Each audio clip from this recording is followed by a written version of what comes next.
All right, everybody, what's going on? This is your boy Billy Wayne back with Legacy United, a Righteous Project Inc. podcast. Back with the new episode as always, here with my boy, longtime friend. But I'm going to let him introduce himself, man. So go ahead, sir. What's up, man? My name is Chadwick Elliot. I'm with the Denver Tax Group, LLC. That's my company. Longtime friend Billy, old Park Hill mates. Right. I'm pleased to be on this show today. Man. Yes, sir. Glad to have you, man. Glad to have you. Yes, sir. Feels good to be in the building. That's what's up. Yes, sir. And as you guys already know, what we do is we invite local entrepreneurs, people that manage or operate nonprofits themselves as well. Even people in the corporate world, people who earn degrees, or even trades as well, just to come on and share their story about where they came from, what they've been through, success stories, struggles, everything that got them to where they are today, man. So I'm going to pass it back to my boy Chad, and let him spin it, man. So go ahead, man. What you got for us today? Cool, man. All right. Well, shoot, man. I got a word to share. First off, man, I'm just thankful that you let me come on your platform. That's what's up, man. And just kind of talk about my story. Yep. And, I've had some good mentors in my life and some good people that have backed me in my life, where you kind of get to a point where they say, hey, maybe share your story. Right. Yep. They said it's powerful to start sharing your story. Right. And, and that's something that I'm learning to do. Just start talking about my story, talk about, how I got to where I did, because all our stories are different. Right. But at the end of the day, it is our story. And sometimes when we live it and then we talk about it, then sometimes people can vibe with you and realize that we're not so different. And with the right, if you get your mind right, get your heart right, man, you can definitely make it a beautiful story. Yeah, exactly, man. And like you said, everybody has a different story, and just sharing it, something for other people out there to hear, or even people that's going through the same thing, man. You never know who's going to pick up that story, who you're going to motivate and get to where they need to get as well, man. There's always somebody out there that's definitely going to take a lot back from your story, man. So you're right. Yes, sir. So yeah, man, let them know kind of from the beginning where you came from, grew up at, and everything like that, man. No doubt about it, man. So I'm a native, grew up here in Denver, Colorado. What's up? Love Colorado, Rocky Mountains, baby. Right. I mean, beautiful. Love my state. Yes, I grew up in the city of Denver and in the neighborhood of Park Hill, Hillside. Yep. That's it's in my veins. It's in my bones. Beautiful, childhood coming up. Also, too, a lot of it was the 80s, late 80s, early 90s when I was coming up. It was a lot of gang violence. There was a summer of violence at one time. I believe Denver was, I don't know, I could be wrong. I think at one time we made murder capital one time. Oh, okay, man. I have to. That's not it's an infamous thing, but right. A lot of people were dying during those times. Well, I think that's an important spot to hit on, because a lot of people don't know about that part of Denver, man. Park Hill, even on the west side as well, man. There was a lot of stuff going on during that time that was hidden from the public. Yes, and we were kind of in the middle of that, even as kids growing up.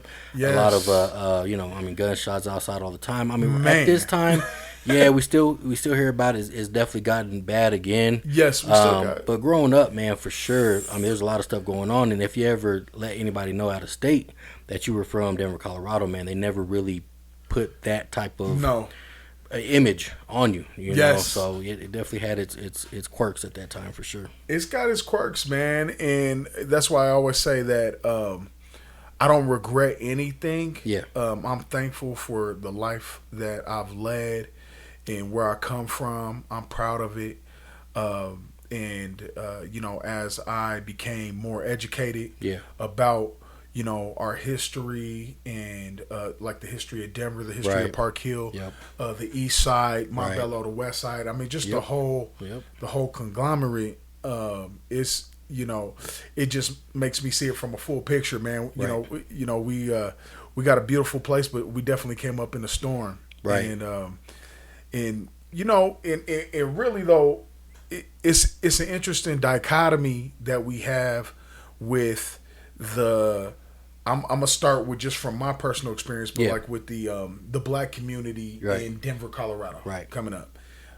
If you're a black kid coming up in Colorado, you blend with the white kids, you blend with the Latinos. Right. We have all those elements blended in there, and it's a beautiful pot of gumbo, I would say. I don't know, it definitely influenced. You wouldn't think that in Denver we would have the type of diversity. I grew up with a lot of diversity. Yep. I was in an all-black neighborhood, but I had a lot of diversity. Yeah, I agree. Yep, same. I speak that Spanish. I have no lick of Spanish in me, but I speak a little bit of that Spanish. I just picked it up from people. Sí. Si habla español. I got a little bit of that. I can talk that dinero, I always say. Right. But it's just been all a part of my upbringing. But what brings me here today, and what I like about the Righteous Project and what I've been following what you guys are doing, is I love the heart of it, financial literacy. For the youth, right? And I know it goes deeper than that, but that's what catches my eye. I feel like, Billy, you found something that we're missing, and everybody I talk to, this is covered in so many conversations that I talk with people. Like this is what's missing, and across all demographics. I wish they taught me how to, keep my credit right, balance a bank account. How do I establish these things? And I love the vision that you have with the Righteous Project. Appreciate that, thanks. And me as an entrepreneur, I love how it comes back to me, because now I'm out here doing that. That's my life. Exactly. I've been self-employed for 15 plus years. What's up, man? I've been self-employed. And man, there's nothing. I don't know. It's not for everybody, for sure. Right. Being self-employed is not for, and there's nothing wrong with having a good job. Right. And doing it. I mean, there's so many paths. To success. But it's just, for me, the entrepreneur lifestyle is what is me. It fits my lifestyle. Here in America, man, that is the beauty of America. You can open a business. I mean, I know it sounds basic, but that's what it is. You can open a business. You can have some ownership. You can put yourself in a position, to have some success. And I think that's one of the beautiful things. I feel like Colorado is one of those places where those things can happen. And a lot of people don't think this, but I think that I always say this. A black person, a person of color can actually make it in Colorado and be successful, because there's racism in our state, for sure. Not to say that that's not the case, but there's just so many opportunities for people to succeed if they just open their eyes, get focused up. It's there. It's there. I agree, man. It is there. It's a matter of finding that way, right? I mean, we have kids growing up, even when we were young as well. There were certain role models. Certain role models that we had to look up to, and to be real, a lot of those role models were drug dealers and gang members, man, and that's real. Like, you telling them, hey, that was our role models. That's real, exactly, and that's what we had to look up to, and today. There has been a shift, right? Now there are a lot more entrepreneurs, business owners, people out there making their way from our generation. Yes, sir. But there's still also that dynamic of, gangbanging too. So it's really that struggle between trying to help, the next generation focus on what's going to benefit them for the long run, that longevity type of lifestyle, versus the get rich quick, which doesn't last long at all. And you're trying to help them understand what is better. And I can understand that, man, 20 years from now, oh man, if you do this and this right and do this, oh, you're gonna be sitting on something. I'm gonna be a millionaire. Healthy. And it's like, man, but especially when you're young, you're like, man, I ain't got 20 years to wait. I want to do it right now. So there is that balance that you got to try to find to help shift that mindset, because you can, man. I mean, and just like you said, man, you've been you've been self-employed for 15 years now, man, and you love it. Love it. Right? You wouldn't see any other way. No, sir. Exactly. So people don't understand is that there are a lot more things to focus on than just that getting rich quick type of stuff, man. I mean, you just got to focus on it, and then it might take a few years to get there. It might take longer than you want to, but you're going to get there, man. I think that's the biggest thing. Man, I think you hit that nail on the head. I talk with this with my kids. I got 2 children. Yeah. I'm a single father. I got a girl and a boy. Yeah. So my daughter's 12 and my son is 10. Yep. So just to let you know, I got my hands full. Right. All day long. Sounds like it, man. Yep. But what I try to tell them, Billy, is they're focused on money. And I think that's natural because within our society, everything's flashy. Money solves all problems. Yep, right. And don't get me wrong, money can be an awesome tool. Yeah, right. I said, but I love how you hit on it, like where you're talking about lifestyle, goals. You said, hey, if you want to live a longer, good lifestyle, if you want to do certain things, it's not so much. We do so much on counting. We put so much value on the money when we need to be putting value on what it brings us. And what's valuable to us. Right. Once you start to, and this was going to be a part of what I was going to say today was, that's helped me out. So, I'll be real brief with it because I can't go too much into it. Mm-hmm. But so at 18 years old, so I grew up in the neighborhood. I was one of the kids in the neighborhood, man. I did, I did it all. I was hustling out there, and I was, and I had partners that were in a way worse position than I was. Yeah. But we all grew up together and we had a brotherhood. So I came up with all my partners. Right. And man, so, that was a part of my, my coming of age. Right. But I had a defining moment when I was 18 years old. I had got into some trouble with the law. Okay. And what happened was I was 18. So I was getting I was getting treated as an adult. And let's just say I was scared. Yeah. If you want to see a brother get scared, at first I didn't know what I got into, but once I understood the gravity of what I had gotten into, I realized I was way in over my head. Okay. And I also realized that there's a chance I could lose my life. Gotcha. In the prison system. Yeah. And then I was like, damn, here I go. Another statistic. This is what happened. Yep. But man, one thing that's helped me, that's guided me a lot is my faith, man. My family. So I come from a family so I was raised by a single mother. Yeah. But I grew up around a lot of family. Okay. I got so much family here in Colorado. That's what's up. Okay. And so I had so much support, and everybody always putting positive affirmations in my life. That's what's up. And bigging me up and and showing me a better path. Okay. It just was hard for me personally because I didn't live in that type of environment. So I've always been curious and willing to daydream. Yeah. But the reality always plays a key in your environment. Yep. And so, like how you said, a lot of the people that I looked up to were drug dealers or ex-drug dealers or pimps or some of those things. Yep. Some of those guys were the father figures in our community because we saw them doing well for themselves. We saw them, communicating with the community, yep. Things of that nature. And so that's kind of what you would see. Mm-hmm. And then as you got older, or you're like, I would say like when you're like 15, 16, becoming a young man, you start to visualize, okay, that's what I got to do as a man. Right. When you're coming of age. Yep. And so you start to mimic that behavior. Right. And, you become a product of your environment, as I say. Yep. But what was instilled in me, I was blessed with such a good family and a brilliant mother. My grandma, my aunts, all of them, they installed this optimism, this like, hey, your story goes deeper. Yeah.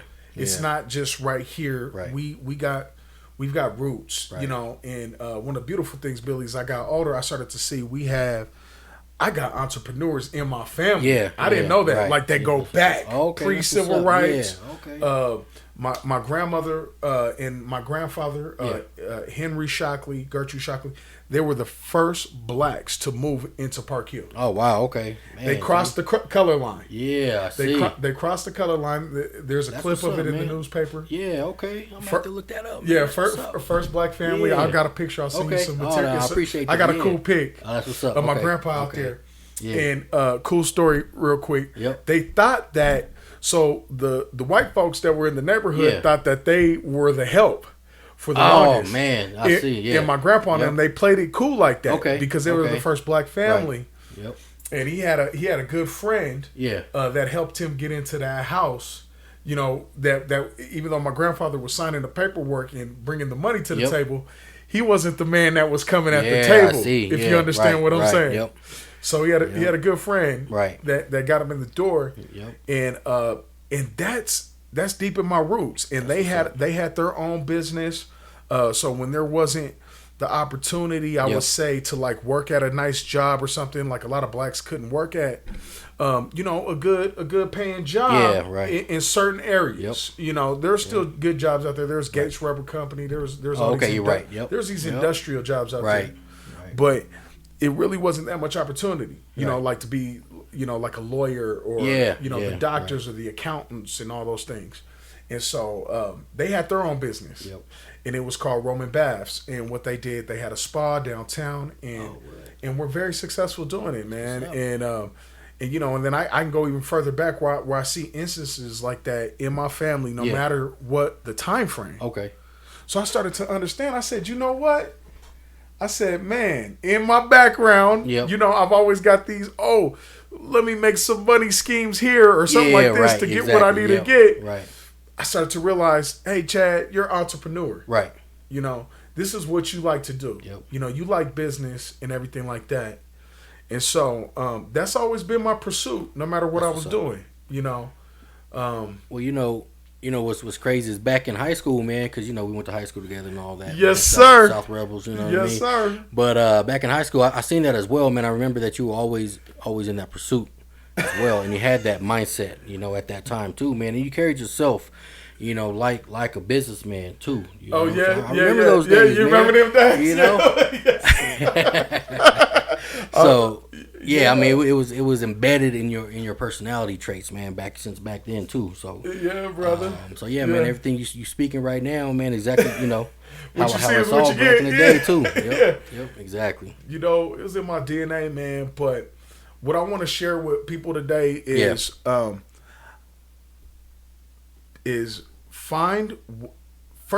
get real comfortable with the person that's in the mirror.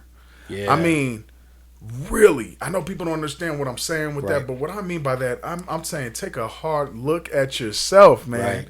Look at yourself, and what I'm saying is, and get to know that person that's in the mirror. I'm not saying change. I'm not saying this or that. Get to know that person. Get to know what you like, what makes you tick, and you got to have an honest look at yourself, because I want you to look at the dark side of yourself. The part that maybe you don't like so much, you know? Right. I said, and look at all of that and learn to, in my opinion, learn to accept that. Yep. And try to find a way to merge that together. Right. You know, and when you start finding that, when you start to love yourself, basically, you love yourself, you start to find out what you're passionate about. You know, right, and that's where it starts there. I'm like, find out what you're passionate about. Yep. And what you're passionate about, I said, then pursue then try to start setting your goals and your dreams and your hopes and your short-term goals, long-term goals. Start setting it around that. But dream big. Dream big. Don't be afraid to dream big. Right, exactly. Dream big. You know what they say? What do they say? Reach for the stars and land on the moon. Yes, you're right. Yep, exactly. I believe it. It's like put that goal way up there. Yep. And if you get here, exactly. Man, you just succeeded where you was exponentially. You know, and like you said, man, when you reach that high, you know, even if you're not able to get to that point, that's not the point. You still land ahead of 95% of people that don't even try, man. And that's the big deal. And that reminds me of a story, right? So I worked at Illich's. It was Six Flags at the time. Yes, sir. And I was a janitor. You know? So I was sweeping up the park, cleaning up the bathrooms. And when I first got the job, man, I was 18, maybe 18, 19. And I got the job, and my job was to just sweep and clean bathrooms. So that's all I did. I swept and I cleaned bathrooms. That was my job. Yes. My manager approached me one day, my boss at that time, and was like, "Oh man, you killing it. You know, every time I come over here, it's always clean. It's always doing this and doing that." He's like, "Yeah, you know, you're doing a really good job." And I'm like, "All I'm doing is sweeping and cleaning restrooms." But the fact that I was doing my job, I was doing more than everybody else that was in the same department. I was sweeping. A lot of other people would just come in and just hang out. But my mindset was sweep and do bathrooms. You know what I mean? Focus. And just from that point, I realized that just by simply doing more than the average, you're setting yourself up, you know, to accomplish a lot more. Even though it was just at Six Flags. Exactly, Six Flags. Exactly. Doing janitorial work, but doing it with integrity, doing it with heart. You know. It's sometimes I'll tell people too. Don't expect. This is a thing too. I saw Ice Cube on a. I think I know what you're talking about. Yeah, and he was talking about being an entrepreneur. I mean, at least that's how I interpret it. He might not have been saying entrepreneur, but he was like, nah, he was. He said, when you're a boss, you're not looking for a paycheck. You sign paychecks. Exactly. You sign paychecks. You're cutting the checks. So he's like, it's kind of changing your mind, your concept. Right. So, and I try to tell people, I do taxes, so I got a tax company. I tell people all the time, I say, hey, if you're the person that's looking for big refunds, there's so many tax business so competitive. There are people out there that could take care of you, TurboTax, whatever it is. And there's a lot of awesome entrepreneurs and small businesses that are out there that can help you with that. For me, if you're looking at trying to keep your tax bill as low as possible, but you know you gotta pay, you come holler at me. Yes, sir. And this is the reason why, brother, because that's the mindset we're on right now. It's like the reason I pay every year. The reason why I pay Uncle Sam every year in the state of Colorado, I said, is because I hold on to my money all through the year. And then at the end of the year, I'm going to pay. Then at the end of the year, I try to pay as little as possible, which within the legal realm. You know, following laws and everything like that. But using the tax code for small business. And for what we do out there. And I pay Uncle Sam. And that's the name of the game. You make $1, you got to give a quarter or 50 cents. You know, it's not even 50 cents. You make $1, you got to give a quarter. And sometimes you can give less.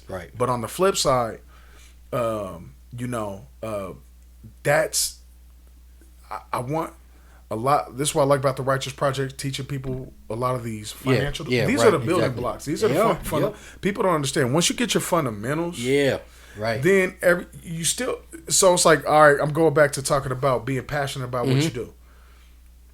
But I remember when I was talking about my Park Hill story, I said I had these dreams, but I also had the reality that I was living in a neighborhood where somebody was getting popped every time. And okay, you see this, what I'm wearing right here? I could have wore this in my neighborhood that I grew up in. You see this? I'd have been okay. But I didn't wear colors anyway. When I was coming up, I wore black, I wore white, I wore brown. I wear every color in the color wheel except red and blue. Because when I was coming up, when I was a young kid, if you were wearing blue in Park Hill, you could get killed. And if you were wearing red on the east side, you could get murdered. I knew kids that was my age get murdered. 10, 12, it didn't matter. But I had that reality, but I knew within that reality I had to stay neutral, and I had to keep my head on a swivel, and it served its purpose. I survived. I got through that. But then, and then the neighborhood's changed a lot since then, so I'm not going to get into all that. But then on the flip side, when it comes to, you got your dreams and everything, keep dreaming, keep hoping, but you do have to take in the reality of your situation. Right. You might be living on Section 8, right? And you got 5 kids, and you don't have 2 pennies to squeeze between your fingertips, right? And those are real facts. Yep. But that person can still dream, right? And you can still put things together. Sure can. And so with the Righteous Project, what I like is if you're teaching our youth, because it starts when you're young. If you're teaching people, but you can learn at any age. Yep. But if you start learning those financial foundation, if you can build up a foundation, then it starts right there. You can navigate through this world, and you can do a lot. You can accomplish a lot of things just by the basics, by the basics. Yep. And so going back to my company, people I write checks. I don't have any checks coming to me. There's nothing like that. But when you start to earn something and you own something, guess what? You get to get a piece of that pie. Yeah, man. Yep. You understand? Yep. You see the leprechaun going around with his pot of gold. Yeah. You get your Lucky Charms. Right. You get to have your own Lucky Charms. Someone's not around here giving you a piece of the Lucky Charms. Right. You know what I'm saying? You get to say, okay, I filled this thing up, and then let me pay my taxes. Let me take care of the people that helped me get this pot. Yep. Let me help these people, and guess what? The rest of the pot is yours. Yeah, man. That's hard work. Yep. Exactly. And and so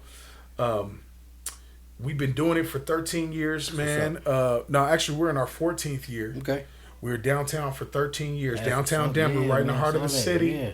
Yep. We were doing our thing. Black business, Denver Tax Group. We're doing offering people. The motto of my company is grow strong. Okay. Foundation. Yes, sir. That's why I use the tree as my symbol, because trees are rooted. Gotcha. Okay. Rooted in the ground. I like that. And then extend out and extend your limbs. Yep. You know what I'm saying? Dope, man, I like it. Yep. But it starts with the root. Right. You build yourself some strong roots. When that wind comes blowing. Yeah. Yeah, man, you got a strong foundation, man. Yes, sir. Got you, man. Yes, sir. When the winds is blowing. Yeah, man. I was going to ask you about that as well, because every business has a logo, and there's always a story behind that logo, man. And I like that. That's deep, man. Literally. What's that? Is that the angel? I was always trying to figure out. Yeah. So with mine, man. Honestly, there's a few ways to interpret it. It's actually hands. It's hands holding up. Oh, the hands. Yeah. Exactly. Yes. And that. Right above the hands is a book. Then you have your student above reading the book. That's what that is. Yeah. Hey, now that okay. Yeah, man. That's cold. Yeah, appreciate that, man. But yeah, just like that one, and like exactly right. Damn. So it's like we're trying to hold our youth up and help them give them that lift that's needed. But yeah, same thing, man. Same thing with the logo, man. Building that strong foundation, and I think that's what helps a lot of businesses, right? A lot of local businesses is when you have that passion or even that foundation in your mindset, right? Your logo is just a representation of what you're trying to establish, right? Yes. And when you explain it to people, they can see it a lot more. But it's the fact that you have that image of what you were trying to establish is what drives a company for sustainability. Yes. Right? I mean, people that go into business just because they think they want to make $1, but don't have anything behind what they're trying to do. No plan. They don't Except last as money. long. Just right. So and you put it that way as well. You got to find your passion. Yes, sir. Because it's not about okay, I want to make this. I want to create this business because I want to be a millionaire. Right. Millionaire is you're already setting limitations on where you want to go. Yes, right. Sir. Because what happens when you make that millionth dollar? Yes. Are you going to stop? Yes. And that's the end of your game? No, man, because your passion is what is actually driving you to sustain and have a long-term success. Yes. Right? And it's not just that end goal, man. You're going to keep on going, and you don't want to stop. So don't put that limitation on yourself by saying, I want to do this just because of this end goal. because then you're going to stop and you're not even limiting yourself. Exactly. You're not even getting to the moon yet, man. You're not getting to the moon. The mission continues. Man, exactly. That's why they call it. They say sky's the limit, for a reason. Sky's the limit. Yes. But you can also break through that too, man. Ooh, work through them glass ceilings. Exactly. I get excited about when we talk about these things, Billy, because I think there was a time in my life, probably especially like when I was like early 20s. Yeah. I by the grace of God, I had beat my case. Yeah, that's what's up. And what I mean I beat my case, I had entered to a program, a deferred judgment. Okay. Where it was like if I was good for 2 years, then I have a clean record. What's up? Okay. And that's what I did. But what I didn't know was that there's such thing as an arrest record. So there's what you're charged with, and there's the arrest record. Yep. So arrest record is just a record of any interaction that you've had with the law enforcement, and if you were arrested. So you could be arrested for murder, but even if you beat it, but they were like, you're acquitted, you're not guilty. Yeah, everybody's like, yo, this cat was a murderer. Okay, and everything. And so what I learned, I got my record sealed. Okay. Oh, okay. I got my record sealed because I started trying to get jobs out there. Yeah. So I changed my life. Gotcha. I said, hey, I'm not going this direction. Right. I'm getting out of these streets. Cool. I'm getting focused. I got scared. I said, I don't want that to be my lifestyle. Right.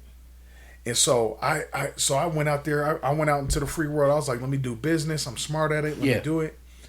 And I kept I would get the jobs because that was back in the day where people were still interviewing you in person. Yeah. So I could make a good impression. Okay. I could talk to them, tell them what I know. Right. They'd be like, brother, you got the job. We're just waiting on the background check. Oh, yeah. I said, done. We good, right? Okay, yep. And then I wasn't getting calls back. Oh, man. My line went cold. Yeah. And so I say, hey, you know what? I was like, what's going on? I call back. They go, hey, man, you got a record for this and that. I'm like, hey, man, this was dismissed and this. Right. By the time you're having that conversation, they're already like, yeah, their mindsets already. This is not going to work for us. We ain't going to get started on the wrong track. Yeah. Wow. So I did some investigation about that. Okay. And I got my record sealed. Okay. But I'll tell you another story. Yeah. Love you to death. Love you to death. Rest in heaven, Unc. I'm not going to reveal your name. Yeah. But this is my life story. My uncle, I came from the hood. Yeah. My uncle had ruined my credit before I even became 18 years old. Oh, okay. Yeah. He was on them rocks. Mm-hmm. I'm gonna just keep it. He was smoking those rocks. Yep. He was a drug addict. And he had he didn't really care. Right. So he used my social net. So all my stuff was messed up by the time I hit 18. Wow. Yeah. So when I got a real job. Yep. And I started making some money. I tried to get myself a place. Oh, okay. Try to get my energy bill on. Try to get my utilities. Try to get this. Try to get that. They were like, brother, you owe us money. Dang. Oh, man. I said, how you got money? Yeah. I just got started. Man, that's crazy. You know what I'm saying? I was like, I'm 18. I've been living at my mama's house. Yeah, man, come on, brother. Man. So I had all these things, and what it did was it made me think, my life is over. I know it sounds crazy, but I just was like, I can't get any credit. Yeah. I can't get a place. I can't become self-sufficient. I couldn't. Right. I wanted to buy a house. Yep. I was ahead of my time. I couldn't do that. Right. I couldn't get the job, I wanted. And so I just was running into so many roadblocks. Yeah. That, I really didn't know I didn't know what to do. I wanted to disappear, man. Dang, yeah, man. I wanted to disappear, brother. Right. I wanted to. Wow. I was looking up books. I was like, man, I'm moving to England. Yeah. I'm like, England. I'm like, can I get a new? Yeah, do I get a new Social Security? Right. I was like, I need to start fresh. Oh, I need something. Okay. I said, I want to do something. Right. And still have a life. Yep. But then, let me tell you, Billy, something hit me, man. Through all these, through these hard nights and stuff like that of just you just keep running into roadblocks and everything and these hard nights and broke nights, man. Stomach rumbling, man. Right, I was skinny in my 20s, and I'm not a skinny dude by nature, right? No, but I was a skinny guy, okay.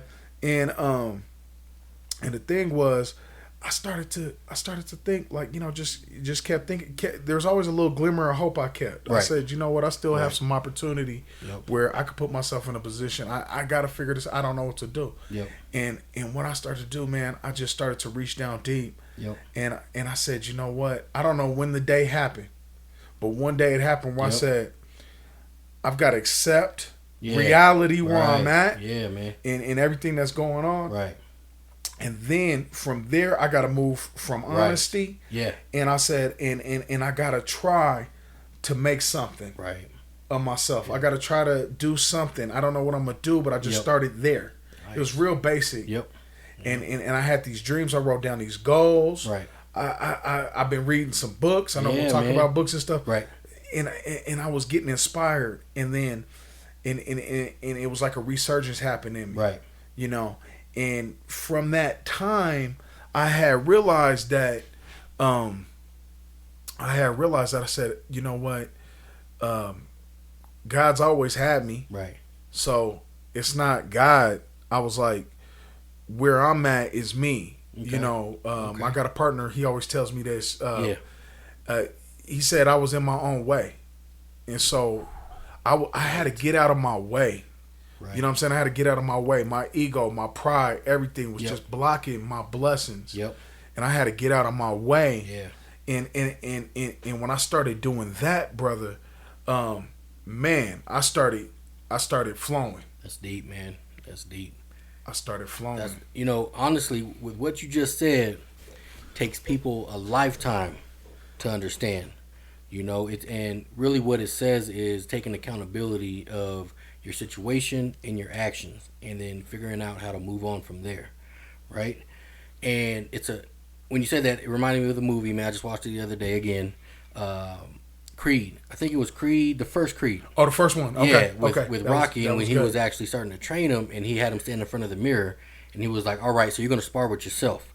And when he jabbed, you know, he was like, "Okay." He was like, "So what are you doing?" He's like, "Well, I'm jabbing." He's like, "But you're not moving out the way."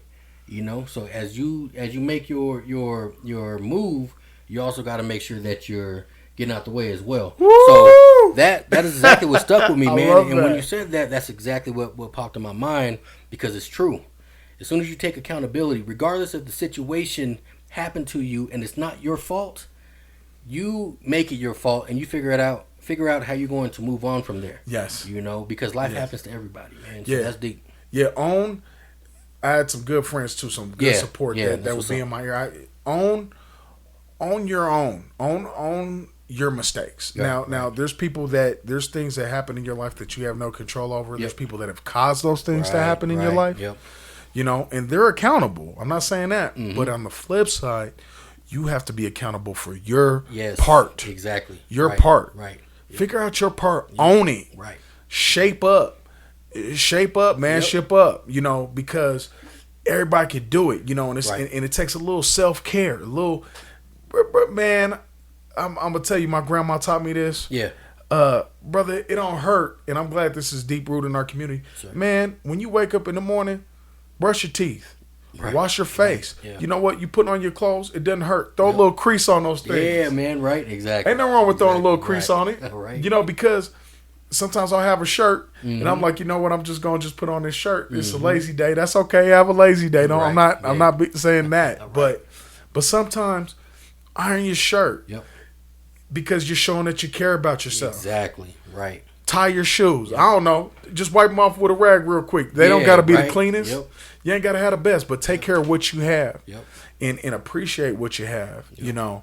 And one thing that, you know, and this is what I love. I don't know if you guys are teaching this at the Righteous Project, but I don't know what category this falls in. But like, one thing I notice is in our community, we love flashy stuff. Right. And I have no problem with that. I like flashy stuff. I'll be lying to you if I told you I did not. It's a part of me. Yep. But like, you're wearing your own brand. Yeah. Like, we got to change our mindset. Right. Like, why are we buying? Someone will buy that same hoodie, Louis Vuitton, spend thousands of dollars on it. Exactly. Same material, come from the same manufacturer. Man, preach. Made in the same spot. Let me tell you. Tell them. You know, but they'll throw that little on there for you. Exactly. And then everybody's like, man, this gives me status. This gives me acceptance. Yep. This gives me access. Yep. I get that. Yep. Reverse your mind though. Right. Where you start to think, you know what? Let me invest in myself. Exactly. And when I be invest in myself, invest in your health, invest in your mind. All that, right. Invest in those things. The financial fundamentals. Yep. Get your financial fundamentals, because if you're going to operate in this society, you have to have your finances in order. Right. You want to go buy a house. Exactly. You want to open a business. You want to go into business with somebody. Yep. You want to, I don't know, grow your return. I don't know what your goals are, but you have to have the financial principles down. Yep. And I feel like that's how come you see that people that do have wealth, and I'm not talking about being rich, but and I know some of these folks. Right. When people have wealth, they don't flaunt it. And the reason why they don't flaunt it is because they understand they don't have to. Exactly. And the reason why they don't have to, because they got it. Yep. You don't got to flaunt it if you got it. And then when you want to flaunt it, that's okay. Yeah. But you don't need to be spending yourself out of house or home just so you can feel accepted. 100%. Just look in the mirror. That's free. You can accept your free game. Free game one-on-one. Look in the mirror and accept yourself, man. Exactly. Just how you are. Right. Jelly rolls, everything, whatever you got going on. Right. Accept yourself, because you can only move up from there. Right. Because then you're accepting a responsibility, and that's something that it's an ever-changing thing for me, but it's something that is allowed me to think outside the box and figure out, hey man, how do we crack this egg? Yeah, if you put out an idea out there, right, we gotta be able to think about it. If you like, hey man, we got this investment, right, and I'm like, okay, tell me about this investment we're doing. You like, I got this idea. I'm like, all right, cool. Now I'm coming to the table. I'm like, you know what? How can we? I'm thinking. This is what I'm thinking. Yeah. How can we team up on this? Right. Okay. And work together. Right. Because communication is key. Exactly. You know, and one of the big things in communication, you got to have honesty. Yes, sir. We got to have an understanding. Right. You know, and a loyalty to our cause. Right. Exactly. It's not about, that has nothing to do with money. Right. Yep. We got to get that out the way. Right. Once we get that out the way, then it's like, okay, what's the idea? And how do we make money off of this? Sir. How do we make $1 out of this? Yes, sir. Right. How do we support? But then as we get older, that question has changed for me. When I was in my 20s, I was like, how do I make $1? Yeah. Now I'm like, how do I feed my family out of this? How do I set them up? How do I set how do I build my foundation? Right. Right. Well, you know, I'm thinking, you know, when you start thinking like that, you know, then it changed. And I want folks to start thinking about, if you're spending your dollars, spend it on something that's going to bring value to your life, real value. Right. And if your values are Gucci, you need to change your values, because that's cheap. You got cheap values, because Gucci's cheap. It's expensive. As soon as you buy that shirt, the value goes down to zero. Now you might be able to flip it. You might be able to flip that. You might be able to flip that thing. If you're a businessman and you flip it, that's what's up. You're in the right mindset. But the majority of people that purchase for those specific reasons, just because they want to be on that status, that value of that shirt is already down to zero. Yes, sir. Same with cars. Yeah, exactly. Right. With vehicles. Yep. All that, man. And so you start buying assets. I'm gonna give a simple thing. I'm gonna give y'all some tax game too. There you go. Take notes. There's a term called depreciation. Look that up. Let them know. Depreciation. But you can't depreciate everything. Right. What you can depreciate is something that has value. Okay. So, what has value? An asset. Yes. That's a financial term. An asset. Let them know. You see this microphone I'm talking on right here? This is an asset. People don't even think, the smallest thing you ain't thinking about. You're right. This microphone's an asset. Yep. It's in my books. Yeah. So, a water. So this water is an expense. There you go. Okay? And it's okay. You're going to have expenses. Yep. That comes with the name of the game. Yep. Nothing's free. But this asset right here, what this is going to do is it has value. Why does that have value? Because it's providing a value right here because we're using it. Yep. But then on the flip side, let's say that you decided to stop doing this podcast. Yep. You said, you know what, man, I'm good. I did my podcast thing. Boom. We did it. We killed it. We made millions. Yeah. But then he's like, you know what I'm going to do? He was like, someone else might want to set up a podcast. and I'm selling this for a fraction of the price that I bought it for. Right. Or it might have the same value because you can't get them. Yeah, exactly, right. So guess what? It still has value. Exactly. Whether it's a lower or less, it still has value. And so what you're able to do is you can sell this and you can recoup some of your money. And you can use that money to use for other things. But another gem, you can write off an asset on your taxes when you own a business. Tell them. You can depreciate this asset, right, and it acts as a deduction. So not only are you getting the value out of using this microphone, yes, sir, it's not eating into your pocket, right? Because see, you got to pay taxes on the money you make. Yep. But if you're using the money you make for something that you need under your business, yes, sir, you don't got to pay taxes on it. That's it. So guess what I call that? That's called keeping that dollar right in your pocket. There you go. And then you're using it to make more dollars for you, for your family, for whatever you got going on.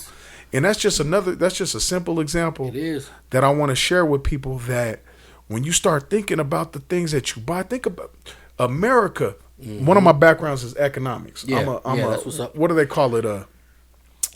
I'm a novice. I wouldn't call it a novice. I'm a lay person. Okay. For economics, but I'm like an amateur economist because I study it. I love it. Yep. You know, that's it. And I don't have any degrees in it or anything. Yeah. But it's just something that fascinates me. Yep. Okay. I understand, man. I understand. Yes, sir. Yep. And so one thing about economics is that in America, we have this formula we use. It's called the GDP. Oh, he gonna drop the GDP. I'm sorry, I don't mean to get too technical, but I'm letting y'all know. I like it, man. So, go ahead. So the GDP is the gross domestic product. Right. So it's this valuation system that the world uses to determine the wealth of a country. Yes, sir. So United States right now, I'm not 100% sure because I haven't looked up the facts. China might be in there. I don't know. I'm just going to keep it 100. Yep. But last time I checked, USA has the highest GDP in the world. Mm-hmm. Gross domestic product. So saying that technically we're the wealthiest country in the world. Mm-hmm. And so where I'm going with this is what goes into the GDP formula is a term called consumption. Right. Yep. Consumption. And what consumption is what we consume, what we buy. Yep. And so America has the largest I can't think of the term, but we buy the most shit. Yep. I'll edit that out if I cuss. Product. No, you good. Yeah, but we buy the most things. Yep. And so think about that. Right. Think about that. Think about what you buy. Think about when you go to the store, you're getting groceries. Thinking about when you're buying that water. Exactly. When you're buying that. When you're buying your Gucci. Yep. When you're at, I said when you're buying a car. Right. When you're buying everything, start thinking about those things and just kind of think like, okay, this is my lifestyle. This is part of my lifestyle. And if you think about it, you buy a lot of stuff. Yep. Even if you don't have any money. Right. Figure this out. Exactly. And I guarantee you, even if you don't got $1 to your name, I guarantee you buy a lot of stuff. Exactly. Everybody buys a lot of stuff in America. Right. It's a part of our thing. And so coming back, bring it full circle. When we're coming to taxes, why not open up a business? Yeah, why not become an entrepreneur? That's what I'm saying. Why not turn your passion into something that brings economic to your house, right, in some way, shape, or form. You're right, man. And on top of that, you were saying that Americans are the top consumers, right? There's also stats out there. Look it up. The black community is also the highest percentage consumers within America as well. So, but they're also some of the lowest percentage earners in America too. We don't keep it. So exactly. So as soon as that dollar hits our pockets, I think it's the rate is like within a few days, if not within a day. It's within a few days that dollar goes right back into the economy, circulation. But it doesn't stay within exactly. The black it doesn't. community. It's not invested into the community. But then you look into other cultures, communities. They sit on their dollar a lot longer, within weeks, probably even a month, and it's recirculated into their community. That's the biggest thing that people do not understand, especially within our culture, is that we are investing into the wrong things. Period. Point blank. Is that, think about it. Once again, America top consumers, black community, top consumers within that group. I know that. And then one of the lowest communities of earned income as well. So that's a big deal, man. So I'm glad you brought that up. That's my nugget, but I'll pass it back your way, man. Man, I love that. I'm gonna piggyback off that nugget because what Billy's saying is so deep rooted, and it goes back to what I'm saying, that before you are able to spend with your brothers and your sisters and in your community, which is a beautiful thing to do, but before you got to learn to spend with yourself. And that's what I'm talking about. Right. Like, not everybody's gonna open a business and stuff like that, but there's all kinds of different stuff. We're not. That's a whole different episode if you would talk about financial tactics and stuff. Right. Okay. You don't have to be self-employed, but it's just that the tax code that everybody has to pay was, from my understanding, this is my opinion and my understanding, that it was built. The tax code favors the wealthy. Yeah. Okay. And the wealthy get the most tax breaks. But the reason why the wealthy get the tax breaks because they have the wealth. And they so happen to have the most representation within our democracy. Yes. And so what they do is they influence it in a way that benefits them, their life, their lifestyle, and it just allows them to accumulate more wealth. Right. And so the thing is, most wealthy people don't work a 9 to 5. Right. But what they do is they actually own the building where you work your 9 to 5.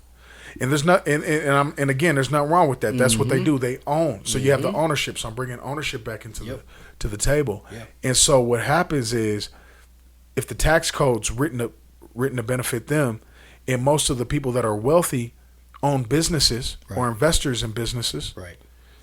The tax code also favors businesses. Yes, it does. It does. And you don't have to be wealthy to have one. Right. And that's what I hope you catch. You don't have to be wealthy to have a business. Right. All facts. You do not. And that's the beauty. So anybody can step into this realm. Right. And it's not to make any man, I've set up so many businesses and failed. Failed miserably. Right. Yep. I've failed miserably, so I don't want you to think, oh, let me go set up my LLC and I'm about to be balling. Exactly. Disclosure. High risk. Yes. Big time. All that. Look it up. Man, but if you're going to bet on somebody, bet on yourself. Straight up. Bet on yourself, man. Yep. Bet on yourself. Hardcore. Exactly. And real quick, man, to touch point on what you were saying about tax breaks and everything like that. So when you think about it, right, there's this analogy I read in Rich Dad Poor Dad. Rich Dad Poor Dad, great book. Yes, sir. And they talk about Robin Hood, right? And the rich dad tells him that Robin Hood was not actually doing any service to the community by robbing from the rich and giving to the poor. Okay. Because they're not robbing from the right at the community.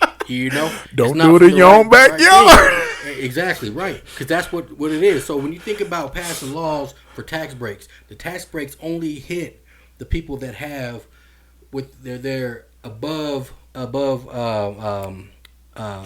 is that above what 350 above average. Yeah, I think like 350K. Exactly.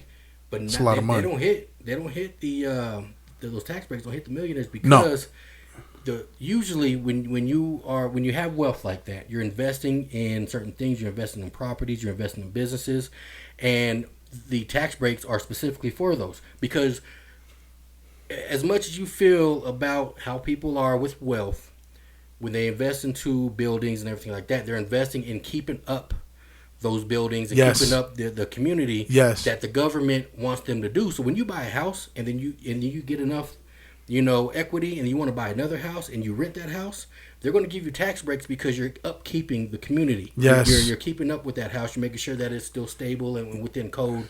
And that's what drives the economy. Yes. And that's exactly, where those tax breaks go for. So when you're thinking about it and you got those tax breaks laws and everything, think a little bit deeper on the reason why there's those certain tax breaks. Not saying that it's all fair. But there's definitely a lot more aspects behind where those tax breaks are hitting everybody. You know, yes, and it's more middle class. Honestly, man, I hate it. I feel it all the time, bro. You know, they get hit with oh, the tax. yeah. Oh, Oh, yeah. yeah. So, all right. So I'm not. I'm gonna ruffle some feathers, but all right. The wealthy get the tax breaks. Mm-hmm. The middle class get hammered. Right. Yep. And if you're on the low end of the spectrum of the financial spectrum, you get a lot of tax breaks too. Now that would, Yep. but think about that though. That's why you got to kind of step back. Yeah. Step back, look at the big picture. Yes, sir. Okay. So if the people that make less money, Right. the lowest earners in our economy, get a lot of tax breaks, it almost incentivizes them to stay within there. Yes, sir. Because they're so many people, and Right. there's nothing wrong with it because I've definitely benefited Same. from government services and Yeah. things of that Right. nature. So Yep. it's not to Same. demean it by any means, but Right. what I want to just try to tell you is just the concept that if it's tax season, Yep. and you're like, man, you're already thinking about what you're gonna spend your tax refund on. You ain't even Right. done your taxes, Right. man. Money's gone before you even see it. I'm gonna buy this couch. I'm using this as down. I've seen it all. I'm gonna use this as a down payment for my next place. All those things, I get it. You know, and use it for those things. Right. You know, that's your little boost. Right. But think ahead. Yep. Put a little something away from there. Don't use it Right. all. Exactly. Put a little something ahead because you need to use that little bit to help you leverage Yes. to get out of there. Exactly. Because getting a big old tax refund like that Yep. is not the ticket. Right. You know what? You rather be spending your money all year Right. and making Exactly. it Yes. instead of trying to give it back. You know, instead of getting a big old refund. Right. You get that big old refund, you're happy for a little bit. That money's sir. spent, that money's gone. Exactly. You know, the same way that you spend money on something that gives you joy.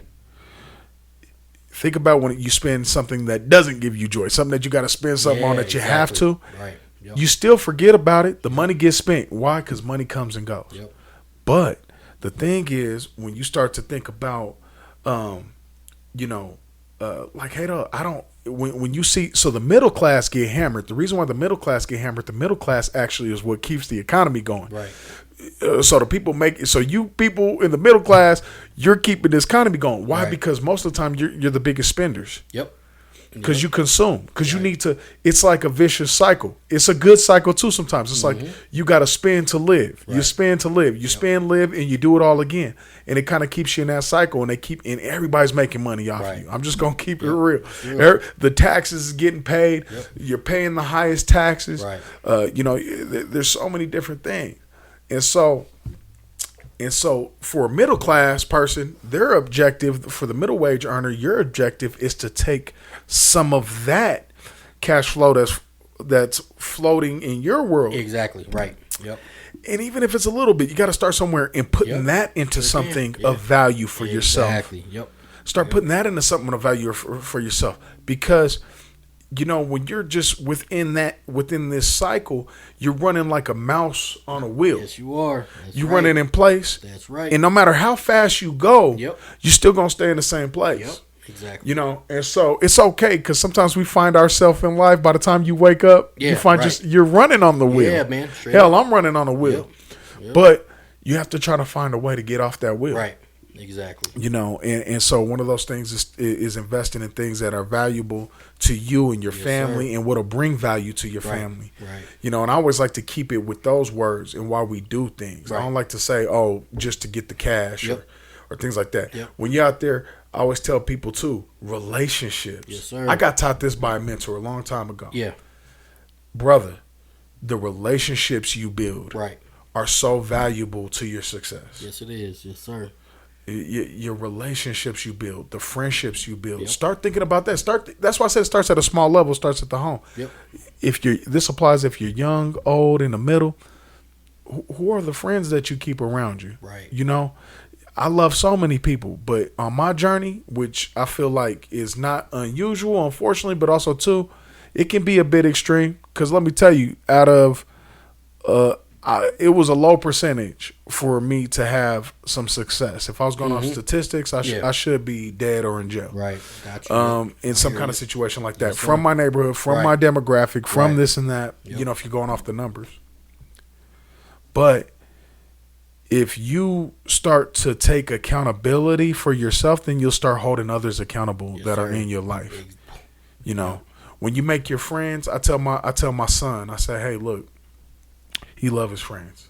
Yeah. And I respect that. He's got loyalty in him, you know, but I said, hey, brother, look, man, have you noticed that the friend that you're always with all the time is always getting into trouble? Right. And I don't got no problem with your friend, but do you understand that now you're getting in trouble? Yep. Exactly. But the reason why you're getting in trouble, you may not be doing nothing, but the reason why you're getting in trouble is because they see you with him all the time. Yeah, exactly. Yep. And I said, so what does that do? That makes you guilty by association. Right. Now, do I want you to be to turn on your friend and not offer a hand of friendship to your friend and stuff like that? No, I'm not telling you to do this, but I'm telling you that I'm keeping it basic. You hanging around with him makes your life bad. Right. Right. It's causing you problems in life because you got your own goals. You have your own things that you want to do. And so when you start to so it works both ways. If you surround yourself around people that are not focused with their life, I'm just going to go with focus. People that are not focused or don't have dreams or don't have goals or don't speak positivity, don't speak life into your realm, then it's the opposite. They speak death. They speak hate. Exactly. They speak all of our hard emotions, our emotions that, you know, that are a part of us. But if used in a negative way, it brings destruction into our life. Yep, exactly. And so when you start bringing destruction into your life, you don't even know you're speaking destruction in your life. So when you start saying, hey, I can't do it. I could never be that guy. That's not me. I don't have the resources to do it. I don't know how to figure this out. I don't know how to do this. What you're doing is you are telling yourself you're telling yourself not how to problem solve, not how to think. Right. You're not trying to figure out how to make your life better. You know, and so if you just start, and that just goes back, if you start being accountable and then you hold the people around you accountable and you change your circle to around people that do have goals, that do have success, that are talking about bringing things positive in your life, then that'll actually change your life too, in a positive way. You know what I'm saying? And I'm a true testimony of that. Yeah. Yes, sir. That's what's up, man. That's what's up, man. I like it. I like it a lot. A lot of good information straight up, man. I mean just everything you said, man. I couldn't say it better myself. Obviously, man, you know what you're talking about, man. Getting them facts out there as well. At my moments. Yes, sir. But so real quick, man, before we wrap this up, I got a question for you. I ask everybody this question. Yes, sir.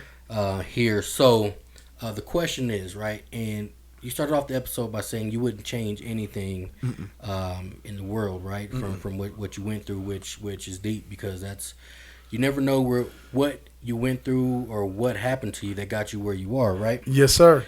But if there was one thing, can't tell all the stories. Yeah, exactly. Right now, I feel you. Hey, I hear you. So if there's one thing you could have told yourself, when you were young, basically what you know today, what would that one thing be? And this is a tough one, right? Because when everybody's young, there's a point to where we're all hard-headed, right? We already know what works. Yeah, exactly. Yes, sir. We gotta go through it. So what is one thing you think that you could have told yourself, or that you would tell yourself when you're younger, that would, kind of spark that change in you? Okay, that's all right. Well, I'll tell you, I got the cheat code on that. Okay. And the only reason why is because I got a brother that I follow on Facebook, and he posted that question. Okay, that's what's up. Okay. He posted he was like, if you want to go back to tell your younger self. And so I thought about that, hit me, and I think that is a deep question. I love that question. And the answer that I've given myself is a simple one. It's be patient with yourself. Oh, yeah. Be patient, man. Right. And what I mean by that is be patient with your development. Be patient with your life. Be patient with yourself. Right. Like, you're not going to get it on the first round. You're not going to get it on the 100th try. Right. But the key is, what I learned is, you got to keep trying and giving your best effort, putting your best foot forward, in everything that you do. But at the same time, be patient. Right. You know, you're not gonna get it on the same stop trying to run Billy's race. Oh man, right? And Billy man, don't run Chad's race. You, yes. You're gonna wear yourself out. Exactly. You're gonna wear yourself out. Right. You know, everybody got to run their race. Right. And but man, I like to use the analogy. This is a marathon. Yes. You know, not a sprint. Right. You know, save a little something in the tank all the time. Yep. But at the flip. But it's just take your time, learn your pace. They tell you that in running too. Right. Yeah, I'm part of this group called Black Men Run. Okay. And it's about that's right. it's about health. It's really it's an awesome brotherhood. It's a social thing. It's about health and cardio and taking care of yourself. Right. And through running. But one of the things that they taught me was Byron Castle, who's one of the captains in Detroit. Yep. He ran with me the first time, and he said, "Chad, you're running too fast." I said, "What do you mean? How you gonna tell me I'm running too fast?" But okay, you know, I know how to jog. Yeah. But then he's like, "Nah, brother, slow down." And what he meant by that, he said, on a technical, but it hit me as a metaphor too. He said, "You have to slow down." I said, "Why?" He said, "You need to figure out your pace." Ooh. He said, "Figure out your pace. Okay. You shouldn't be breathing hard. When you're running your pace. Right. You should be in rhythm. Wow. You should be moving in a nice flow. Right. When you're running your pace. Okay. And then as you get better at running your pace, you can speed up your pace. Oh, you can use it to other objectives. Yep. But the key is to learn your pace first Yep. and get in your own stride. I like that. You know, when you get in your own stride, then you know what? That's why I said this is beautiful. There ain't no book out here. Yeah. Make your own goals. Yeah, Make your own dreams. There you go. Like, what do you got to offer? And then start working from there. Yeah. You know? Yeah, exactly. Wow, man, that's what's up, man. I like that answer a lot. And even with the race analogy, man, like you were saying, is you don't focus on where anybody else is at. You focus on what your goal is, right? And in the race, the goal for that person running is that the line, right? Yes, sir. The finish line. The finish line. What they do, they don't look at, hey, oh man, this person's right here or this person's right there. They're focused on that. They rely on their training and the experience they went through to get them to that goal, right? And they want to make sure to focus on that. When they're training, they're trying to train on how to be as efficient as possible to get to that end goal. Catch these gems. He's dropping them. I'm saying. He's dropping them. And just like in the race. Yes. That's what they focus on. Yes. You know, now when you're about to cross that line, of course, they look and, oh, man, I got to punch it. You know? And that's the opportunity. Sure. So when you're racing. You done broke that down. Right? In the finish line. Yes. You see that opportunity. Yes. You see somebody reach back out to you. They reply to your email. You got somebody reaching out to you to do some kind of a venue. That's the opportunity. And when you punch it. That's when you put it into the next gear. And then that's where you move up to the next level, man. You know yes, I love that. But I feel everything you said, man, straight up is the patience, man. Patience and just find your pace and get to your goal, man. Get to your goal, baby. Yes, sir. Cool. Yes, sir. Yes. I appreciate that, man. Well, before we close this out, did you have any final words you want to share with the audience? Man, no, I'm just thankful that you let me be on the cast. I love what the Righteous Project's doing. I love that you got the podcast going now. And you know, I'm just thankful to be on here. Whenever you need me or whatever, I'm available. Yes, sir. And man, I just say keep doing your thing, man. Appreciate it, man. Yes, sir. You as well, man. Because yes, sir. I mean, your industry, our industries is just about aligned. You know what I mean? Yes. Speaking of that, man, did you want to let them know where to find you at or Oh yeah. So if you ever want to check us out, check out the DenverTaxGroup.com. You know, check out our website and some of the information we have on there. Okay. And yeah, man, we're here. We deal with you know, small business to medium sized businesses. Yep. We help people with payroll. Nice. We help people get out of tax trouble that you know owe a lot of money. Yeah. And we just try to help people navigate all the tax system and so that their businesses or their personal lives can be successful. That's what's up, man. Yes, I appreciate that. So definitely check it out. Has a lot of good information in there. Will definitely help you guys out a lot as well. So if you like this podcast, if you like this episode, let us know in the description or the comment section on Facebook or YouTube, anywhere you find us at. We're also on Spotify, Amazon Music. What else? We got Pandora. and a couple other ones in there. All platforms. There you go. That you can find us at. Share it with anybody who you think will find a lot of good information in there, and reach out to us as well. You know, if you have any questions or more questions you would like for me to ask our guests, let me know. If you want to be a guest on the show, I'll send you the link as well. Just you know, keep an eye out for our episodes there. So once again, this is your boy Billy Wayne with Legacy United, a Righteous Project Inc. podcast with Chad as well, and we're signing out for the day. See you guys soon. All right.